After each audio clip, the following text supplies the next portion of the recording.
የንፋስ ስልክ ፖሊቴክኒክ ኮሌጅ በአዲስ አበባ ከተማ አስተዳደር ከሚገኙ የመንግስት የቴክኒክና ሙያ ትምህርትና ስልጠና ተቋማት አንዱ ነው።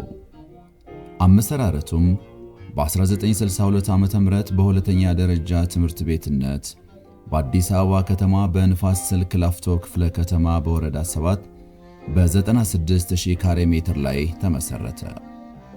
ከ1970 እስከ 1993 ዓ.ም የቀለም ትምህርትና የሙያ ትምህርትን ጎን ለጎን ሰጥተዋል። ከ1999 ዓ.ም በኋላም በትምህርት ሚኒስቴር ተሻሽሎ የወጣውን የቴክኒክና ሙያ ትምህርትና ስልጠና ስትራቴጂ በመተግበር የተለያዩ ሙያዎች ከደረጃ 1 እስከ ደረጃ 4 በመቀበል በመደበኛና በማታ በተከታታይ ትምህርት ፕሮግራም ሲያሰለጥን ቆይቶ ከ2003 ዓ.ም ጀምሮ ደረጃውን በማሳደግ ከደረጃ 1 እስከ ደረጃ 5 ድረስ ስልጠና መስጠት ጀመረ።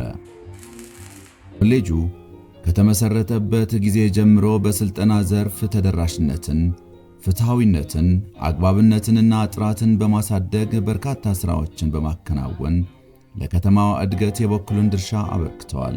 ስልክ ፖሊቴክኒክ ኮሌጅ በዋናነት የገበያውን ፍላጎት መሰረት ያደረጉ ፕሮግራሞችን ቀርጾ ስልጠና እየሰጠ ይገኛል። በ2022 ዓመተ ምህረት በሙያዊ ክህሎቱ የበቃ ባለሙያና በስራ ገበያ ተወዳዳሪ የሆነ ኢንተርፕራይዝ የሚያፈራ ተቋም ሆኖ ማየት የሚል ራዕይ ያለው የንፋስ ስልክ ፖሊቴክኒክ ኮሌጅ በሀገራችን ስመጥር ከሚባሉ ኮሌጆች አንዱ ነው። በአዲሱ የቴክኒክና ሙያ ስልጠና ሐሳቤ ኮሌጃችን በዞኒንግ እና ዲፈረንሺዬሽን ወይ ደግሞ የአካባቢውን ጸጋ መሰረት ያደረጉ 5 ፕሮግራሞችን ለይተን ስልጠና እየሰጠን እንገኛለን። ኮሌጁ በእነዚህ ሙያዎች ኤክሴል ሆኖ እንዲወጣ እንፈልጋለን። በአሁኑ ወቅት በ10 ስልጠና ዘርፎች ከ45 በላይ ሙያዎች ከደረጃ 1 እስከ ደረጃ 5 ሙያውን ለመሰልጠን የሚፈልጉ በመደበኛና በማታ መርሃ ግብር ስልጠና እየሰጠ ይገኛል። ሌላው ኮሌጁ በዋናነት ከረጃጅም ስልጠና ጊዜ ባሻገር የአጫጭር ስልጠናዎችን ይሰጣል። የተለያዩ አጫጭር ስልጠናዎችን ለዜጎቹ እየሰጠ እንገኛለን።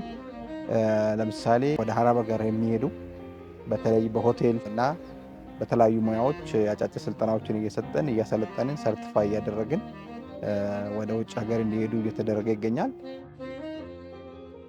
ሰልጣኞች በኮሌጁ ያገኙትን ዕውቀትና ክህሎት ከትክክለኛው ሥራ ዓለም ጋር በማቀናጀት የትብብር ስልጠና እንዲያገኙ በማስቻል ክህሎቶቻቸውንና ሙያቸውን እንዲያዳብሩ ከማገዙም በላይ የሥራ አካባቢ እንዲረዱም አስችሏቸዋል። የንፋስ ስልክ ፖሊቴክኒክ ኮሌጅ የአይሶ 21001:2018 የትምህርት ተቋም አስተዳደር ሰርቲፊኬት በ2017 ዓ.ም አግኝቷል።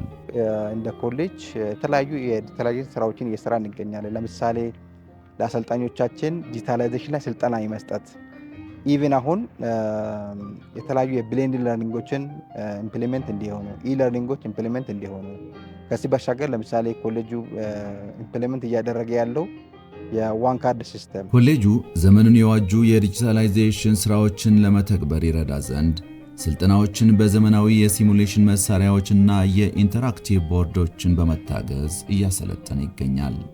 እንዲሁም በኢንዱስትሪ ኤክስቴንሽን አገልግሎት ለጥቃቅንና አነስተኛ ተቋማት በካይዘን ትግበራ፣ በሂሳብ መዝገብ አያያዝ፣ በቴክኖሎጂና በሙያ ስልጠና በመስጠት ኢንተርፕራይዞች ስኬታማ እንዲሆኑ ተከታታይነት ያለው ድጋፍ እያደረገ ሲሆን የፈጠራ ሐሳብ ያላቸው ግለሰቦችን ኮሌጁ ባዘጋጀው የኢንተርፕረነርሺፕ ኢንኩቤሽን ማዕከል አማካይነት ሐሳባቸውን እውን እንዲሆን እየሰራ ይገኛል። እያንዳንዱ የምንሰራት ቴክኖሎጂ፣ እያንዳንዱ የምንደግፋት ድጋፎች የኮሚኒቲውን ችግር የሚፈቱ እንዲሆኑ ከኮሚኒቲው ጋር በቅርበት እየሰራ ነው የምንገኘው። ኮሌጁ አካል ጉዳተኞችን ታሳቢ ያደረገ አካታች የስልጠና መርህ የሚከተል ሲሆን ውጤታማ ጥራት ያለው የስልጠና ሂደት እንዲኖር ለኮሌጁ ማህበረሰብ የከተማ ግብርና ውጤቶች፣ የስፖርት ማዘውተሪያ፣ ጂምናዚየም፣ የፉትሳል ሜዳ፣ የህፃናት ማቆያ፣ የሰራተኞች ክሊኒክና ሌሎች አገልግሎቶችን አመቻችተዋል። በተጨማሪም የአረጋውያን ቤት በማደስና ማዕድ በማጋራት ምቹ ሁኔታዎችን ፈጥረዋል።